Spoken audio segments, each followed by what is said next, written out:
Hello everyone, it's Seth, probably better known as Saffron Olive, and it's time for another edition of Fish Doctor. And this week, we're trying something a little bit different. So with our previous Fish Doctors, we had a single deck, and we kind of talked about the changes to make to the deck, update it, talked about the final version. This week, we actually have a bunch of decks. So since M19 released, one Fish Doctor request that I've gotten about 1,000,000 times, I think the single most popular deck is Standard Mill deck. So today, rather than directly upgrading a single deck, we're going to talk about a few different mill decks that people have sent in for the Fish Doctor series. Then we're going to talk a little bit about past mill decks, or a specific past mill deck in Standard, and then talk about how we can go about actually building a hopefully successful, or at least playable and fun, mill deck for Standard. So that's our topic for today. Like usual, a super quick reminder, if you enjoy Fish Doctor and the other series here on the channel, it would be amazing of you if you could take a second, click that subscribe button down at the bottom of your screen. It's a great way to support the channel and the site for free. So let's talk about Standard Mill. So first off, I have 3 different mill decks that have been set in for the Fish Doctor series. So I want to go over them, talk a little bit about their differences,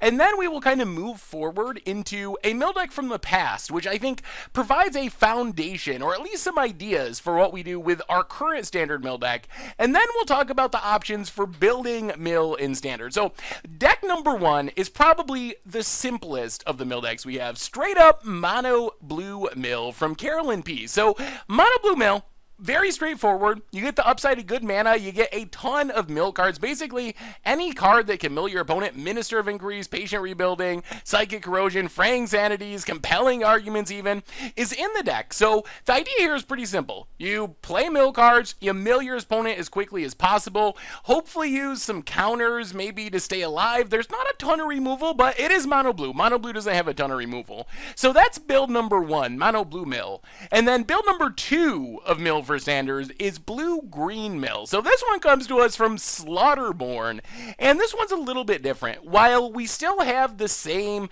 kind of foundation, Patient Rebuilding, Psychic Corrosion, Fraying Sanities, Compelling Arguments, we splash out into green for 2 different things. First off, going into green gives us Llanowar Elves and Gift of Paradise, basically some ramp. So we get to our Patient Rebuildings a little bit quicker, get them down faster, start drawing cards and milling. The other thing we get is some fog. So this is kind of like a turbo foggy mill deck. So we were talking about how the Mono Blue deck doesn't really have much removal. The Blue Green deck actually doesn't have much removal either, but its plan is to play its mill cards and then hopefully fizzle attacks from the opponent's creatures for long enough while milling the opponent out with Patient Rebuilding and so forth. So that's kind of build number 2. Build number 3 is Blue White Control Mill from Aiden the Great. So this build is essentially a blue-white control deck, but instead of playing like Torrential Gearhulks or whatever, the idea of this deck is we control the board, play our Psychic Corrosion, play our Patient Rebuilding, and then as we are wrathing the board, maybe bouncing things, exiling things with Cast Out and Ixalan's Binding, we're going to be slowly milling our opponent out with Psychic Corrosions and Patient Rebuilding. So the upside of this build is we're in white, so we get some of the best removal in Standard. We have Settle the Wreckage as a sweeper, Ixalan Binding, Cast Out, Seal Away. So unlike Blue Green Mill or Mono Blue Mill, we have a ton of good removal, and we also get to take advantage of a couple of card draw spells that are interesting. Teferi, Hero of Dominaria, you can't really play that in Blue Green or Mono Blue, and it is a very powerful card draw engine, works really well with Psychic Corrosion. We also get Howling Golem, which we'll talk about this one in a minute. This is the only deck that included Howling Golem. You don't have to be blue-white, obviously. It's a colorless card, so you can play in anyone, but remember that one, because we're going to come back around to it. So those are the 3 builds that we got sent in for Fish Doctor, or 3 of them. There's probably some more as well, but those are the 3 I chose to use for examples. So if we look back at those decks, they each have different kind of benefits, different drawbacks. Mono Blue, most consistent. You only have 1 color of mana to worry about. Blue Green, you get Fogs to fizzle attacks. Blue White, you get the best removal, you get Teferi. But what these decks all all have in common is kind of like the core of the mill deck. So the biggest core of the mill deck is Psychic Corrosion and Patient Rebuilding. Psychic Corrosion is basically the new Sphinx's tutelage, kind of a downgraded Sphinx's tutelage. It can't double trigger, it can't draw cards itself or loot itself, but whenever you draw a card, you mill your opponent for 2 cards. So if you can draw a bunch of cards or just stay alive long enough, like we were seeing with the Fog deck, eventually you will mill your opponent out. And then Patient Rebuilding oddly synergizes well with Psychic Corrosion. It mills 3 cards, plus if you mill lands, you draw a card, which of course would trigger Psychic Corrosion. So that's kind of the main foundation. These are the 2 cards that were in every single one of the mill decks. Then we also have a couple of other cards which showed up in most of the mill decks, or I think they actually showed up in all of them, but I would consider this kind of the second tier of staples. Ibnu Rivulet, it is a staple just because it's a free roll. You can play it in the mana base. Fraying Sanity is a card to essentially double up our milling, and we see all the decks playing some number of them. So instead of 2 cards with Psychic Corrosion, you're getting 4 cards with Psychic Corrosion, etc, etc, etc. So that's kind of the foundation of the mill deck, but really, it all comes down to Psychic Corrosion. This is the card that is making people so excited for the mill deck, and the reason for this is it looks a lot like Sphinx's tutelage. Sphinx's tutelage, just 3 mana enchantment, just like Psychic Corrosion. Whenever you draw a card, you mill for 2. Tutelage comes with additional upsides. If you mill 2 cards of the same color, you repeat the process, so sometimes you draw 4 cards, or 6 cards, or 8 cards, and then you can also loot if you happen to flood out, which of course triggers Sphinx's tutelage as well. So Psychic Corrosion and its similarity to Sphinx's tutelage is the main reason we're getting so much hype for Mill and Standard, so many questions about it. And if we delve back into time a little bit, there was a time where Sphinx's tutelage formed the foundation of a very competitive, like pro tour level deck in the format, and that deck was blue-red tutelage. So blue-red tutelage, I believe, was the last time we had a mill deck that was actually arguably a tier 1 deck in the format. Definitely a real deck in the format. And just like Psychic Corrosion, the idea of this deck was basically play Sphinx's tutelage, draw a bunch of cards, use some removal like Anger of the Gods, bounce like Whelming Wave to hopefully keep the opponent from killing you while you're just drawing cards, triggering, and hopefully milling the opponent out super quickly. So I think the fact that blue-red tutelage was the last time that we had a really successful mill deck in Standard, and because our new Psychic Corrosion looks so much like Sphinx's tutelage, I think this is kind of the model we want to look at for building a successful M19 Standard mill deck. So one of the things about the decks that we looked at, the mono blue deck, the blue-white deck, the blue-green deck, is they didn't really have all that much card draw. They each had Patient Rebuilding, but then if we go back through the decks, mono blue just had Glimmer of Genius, the blue-green deck had a couple of Pull from Tomorrows, the blue-white deck admittedly did have a lot with Teferi and Champion of Wits and Howling Golem, but I think we can really learn from the Sphinx's tutelage deck, which if you look at that deck is just overloaded with card draw. It has like almost 20 card draw spells. So I think the way we want to go about building Psychic Corrosion and Mill in Standard is to try to draw a lot of cards and hopefully win the game fairly quickly with Psychic Corrosion. There are a lot of powerful threats in Standard. Chandras and Harlequins and Teferis and Karns. Lots of decks are doing powerful things, so it's going to be challenging to build a deck where we play Psychic Corrosion, we live for, let's say, 10, 15, 20 turns to mill our opponent out slowly 2 at a time. So we want to try to speed up that process. The good news is we have other cards that really form the foundation of this deck. We have Psychic Corrosion. Patient Rebuilding is also a staple. It triggers Psychic Corrosion. It draws this card. It gives us that card draw we were talking about. Ibnu Rivulet, like I said, is a free roll. So those are the cards that I feel like need to be the foundation of our deck. However, there were a bunch of other weird mill cards that we saw show up in our Fishbowl Thursday submissions, and I feel like that's not the direction we want to go. So for example, a couple of the decks had Fleet Swallower.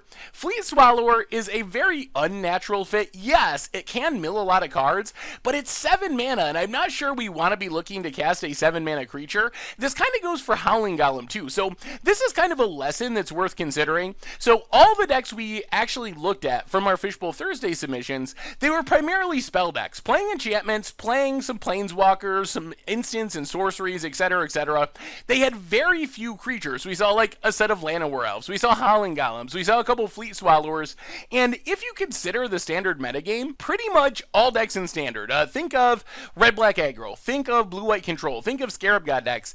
They're playing removal spells. They are playing removal spells in their deck, which means if you're only playing a couple of creatures, what's your opponent's hand going to look like? Like, your opponent is going to have removal in their hand, because essentially every deck in standard is playing removal, and if you only have 4 creatures total in your deck, odds are your opponent is going to have a removal spell by the time you spend 7 mana on Fleet Swallower, or cast that Howling Golem, and because you don't have any other targets, your opponent's going to be able to Vraska's Contempt your Howling Golem, or seal away your Fleet Swallower. So I think it's very unlikely that creatures like these, that don't do anything right away, are going to really work in the mill deck. You can play these kind of creatures in decks with lots of creatures, because eventually you just overload your opponent's removal, but if you're only playing a handful of creatures, your opponent's likely, almost always, going to have something in hand to kill that Fleet Swallower when you cast it on turn 7. So I think we want to stay away from those cards. Another one is Compelling Argument, which is just not a very good Magic card. Like,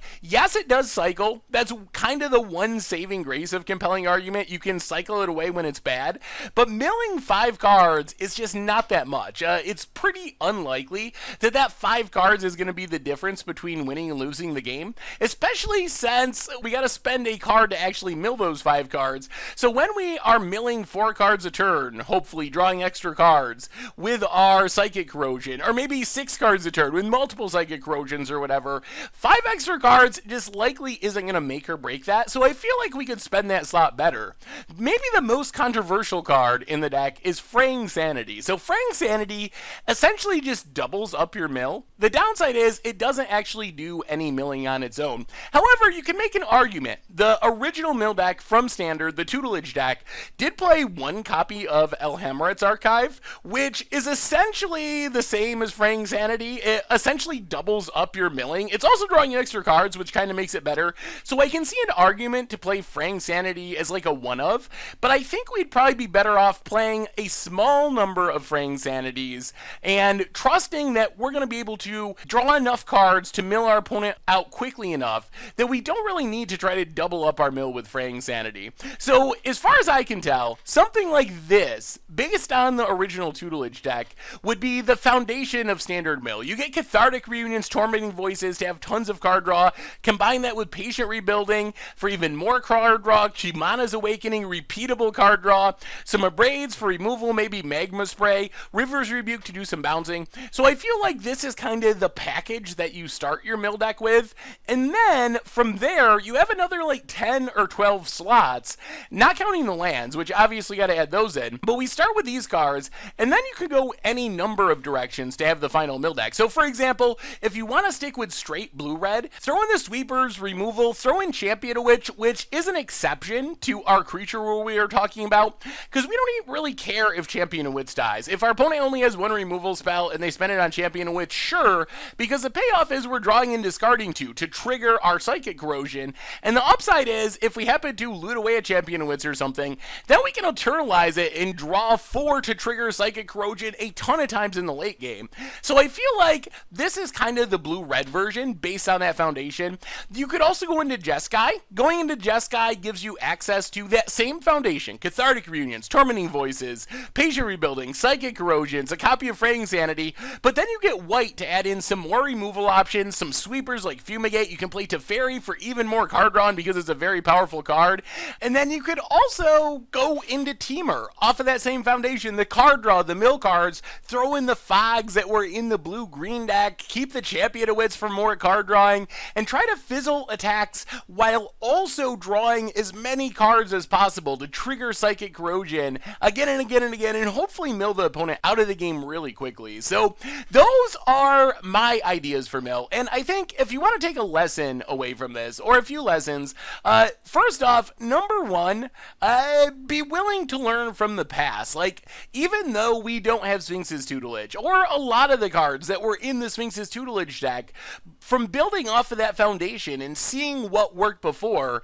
can definitely be beneficial for decks we're building today, even though it's a different card pool. And then when you're building a deck, try to think of the foundation. What are the foundational cards? And if you can come up with that foundation, then you can branch off into all different directions with those last 10 cards or 12 cards that kind of round out the deck. So I don't know if blue-red mill is better, or Temur mill is better, or Jeskai mill is better. They each have upsides and downsides, and it depends on the matchup, and it depends on the metagame, but they're all built on that same foundation, and just by changing the last 10 cards or 12 cards, you can kind of make an entirely different deck. So I don't know, if you're looking to build mill in standard, that's the direction I would head. If you try out any of these decks, Temur, if you try out blue-red, if you try out Esper, let me know how it goes, because I think this is where playtesting comes in. Like, on paper, you can build a deck, it can look great, but then you gotta play a bunch of games and eventually figure out kind of what's going on. So if you give them a try, let me know your experience. Anyway, I hope this was helpful. I know it was kind of a different way to do Fish Doctor, kind of a cross between Brewer's Minute and Fish Doctor, but I think it's important to talk about these topics. So anyway, thank you so much for watching. I hope you enjoyed the video, and I will talk to you soon. Thanks for watching the video. If you enjoyed it, help us out by clicking that like button down below. And to keep up on all the latest and greatest, click that subscribe button. And don't forget to hit that bell icon to get alerts whenever we have new videos. And if you want to, check out some of our other sweet videos here and here.